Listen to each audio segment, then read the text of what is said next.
வணக்கம். இருள், மருள், அருள், யோகா, சித்தி, இந்த 5 அடுக்குகள்.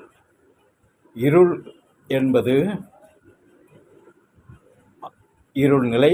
அதுக்கடுத்து மருள் இரண்டாம் நிலை. அந்த இரண்டாம் நிலை தான் உள்ளவர்கள் தான் இந்த குறி சொல்லக்கூடிய மற்ற நிலைக்குள்ள நிலையே இரண்டாம் நிலைக்காரர்கள். மூன்றாம் நிலை அருள், யோகா, சித்தி. இருள், மருள், அருள் நிலை, அது 3ஆம் அடுக்கு. யோக நிலை, அது 4ஆம் அடுக்கு. சித்தி 5, அதுக்கு அடுத்தும் அடுக்குகள் உள்ளது. இதை நாம் கடந்து கொண்டு தான் இருக்கிறோம். இதை எந்த அடுக்கில் நாம் இருக்கிறோம் என்பதை ஒவ்வொருவருக்கும் ஒரு ஆன்மா ஸ்பரிசம் மூலமாகவே நாம் ஒவ்வொருவரும் கடந்து கொண்டு இருக்கிறோம், தெரிந்து கொண்டு சென்று கொண்டு இருக்கிறோம். நன்றி, வணக்கம்.